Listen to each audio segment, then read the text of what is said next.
এই তো আমরা শালবনের ভিতরে আছি।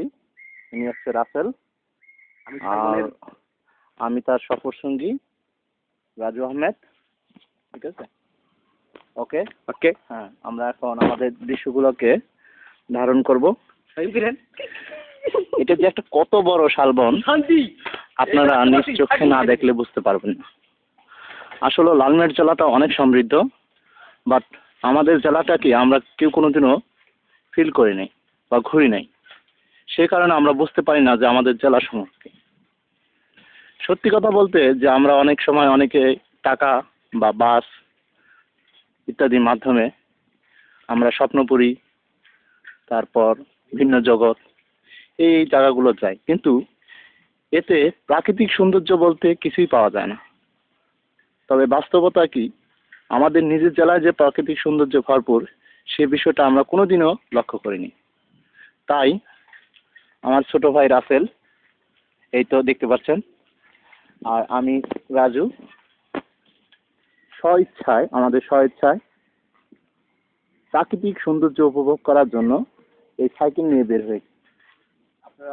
যদিও আমাদের কষ্ট হচ্ছে, তবে এখানে এসে মনে হচ্ছে যে আমরা কোনো কষ্ট অনুভব করতেছি না, নিজেকে সার্থক মনে করতেছি যে আমাদের জেলায় এত সুন্দর একটা জায়গা, এই জায়গাটাকে আমরা অন্তত প্রায় এখান থেকে 50 কিলোমিটার আমাদের বাসা, এখান থেকে আসতে পারি।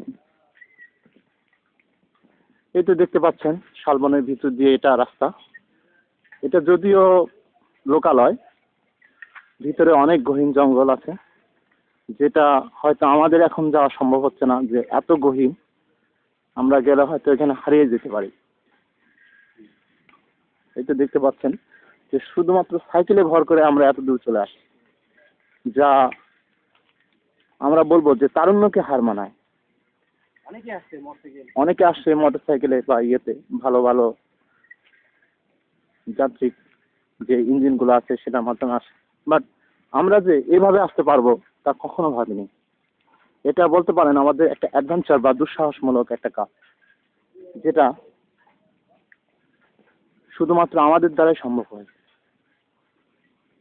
বাস্তবতাকে,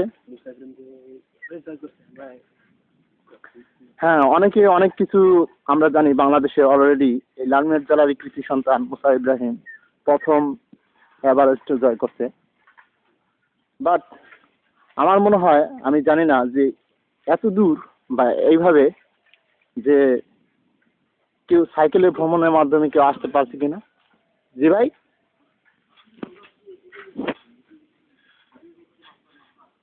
সরি ভাই, আমি ঠিক আছে, এইমাত্র আমরা শালবনের ভিতরে চলে আসলাম। ঠিক আছে, আমরা যাচ্ছি।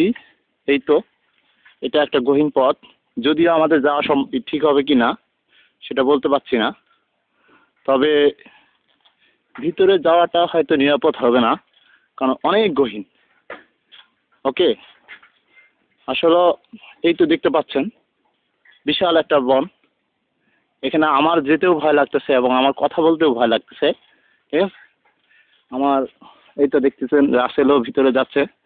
আসলে এটা যাওয়াটাও ঠিক হবে কিনা সেটা বলতে পারছি না। আর কি বলবো, যে এমন একটা পরিবেশ, ভয়ঙ্কর পরিবেশ, যে পরিবেশটার মধ্যে আমরা কোনোদিনও সম্মুখীন হইনি।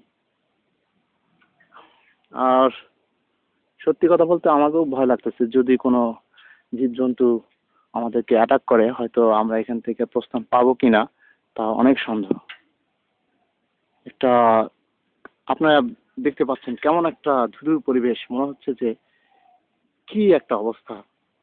ঠিক আছে, আর আমিও ব্যক্তিগতভাবে খুবই ভয়ে আছি। ঠিক আছে, তো এই তো মানে সব মিলে একটা আতঙ্কের মধ্যেই আছে আর কি। ওকে, দ্যাটস ফাইন। আর আমরা এই পাশের পরিবেশগুলো দেখতে পাচ্ছি, যদিও রাসেল কি ওইদিকে যাওয়া যায়? বলেন, যাই দেখি যদি দেখার মতো কিছু থাকে। থাকে তো, কিন্তু এখানে তো এনিমি, দ্যাট মিনস শত্রুর অভাব নেই আমার মনে হচ্ছে, কারণ জায়গাটা যেহেতু অনেক গভীর, হয়তো আমাদের অনেক ক্ষতিও করতে পারে, এমন লোকও থাকতে পারে। অস্বাভাবিক কিছু না, যদিও এখানে আমরা দুজন হয়তো একটা অস্ত্রের মুখে বা এর মুখে আমরা কিছুই করতে পারবো না। হ্যাঁ, That's okay, that's fine. We are going to now back. And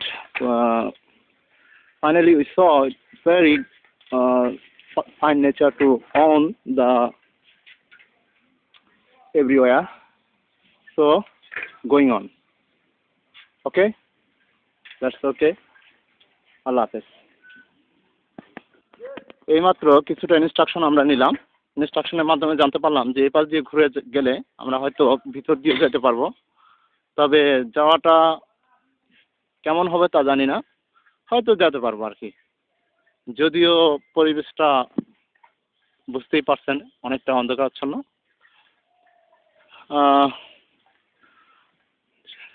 যে সেই কারণে আমরা একটু ভীত সন্ত্রস্ত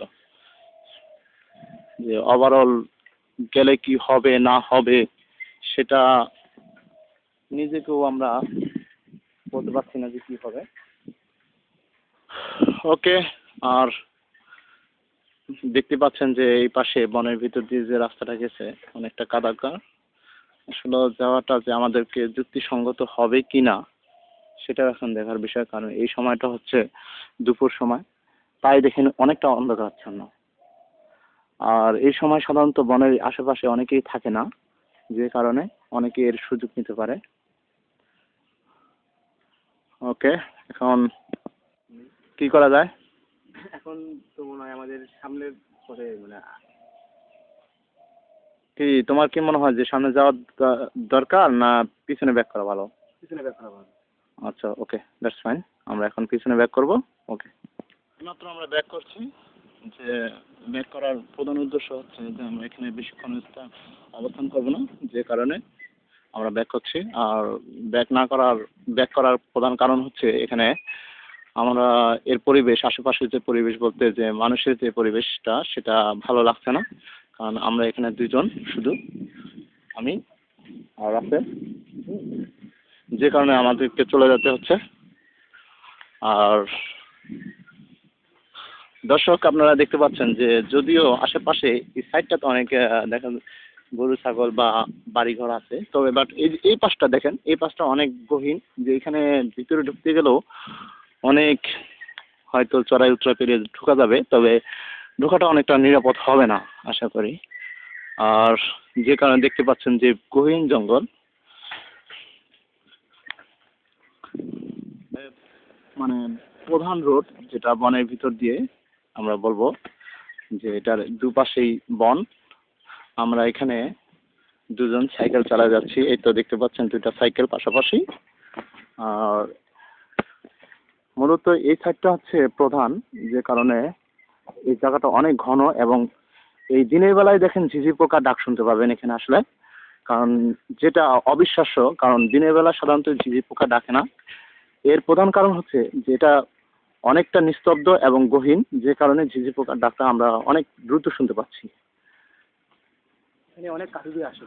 হ্যাঁ, এখানে দেখেন এই যে উপরে যেগুলো দেখতে পাচ্ছেন এগুলো শালবন। এই তো আমরা দেখতে পাচ্ছি যে হাতের কাছে যেগুলো, এই যে এগুলো হচ্ছে বেত গাছ, যেটা দিয়ে আমরা অনেক সময় মানে কুটির শিল্পের কাজগুলো এখানে করে থাকে এই বেত গাছ দিয়ে। আর শাল গাছ তো পরিচিত একটা এর ফেমাস একটা পরিচিতি যেটা আছে সেটা হচ্ছে যে এর কাঠ অনেক মজবুত এবং সুন্দর হয়। That's fine. এর পাশে দেখতে পাচ্ছেন অনেকটা, হয়তো আমাদের ভিতরে যেতে পারলে অনেকটা ভালো লাগতো, দুঃখের বিষয় আমরা যেতে পারছি না।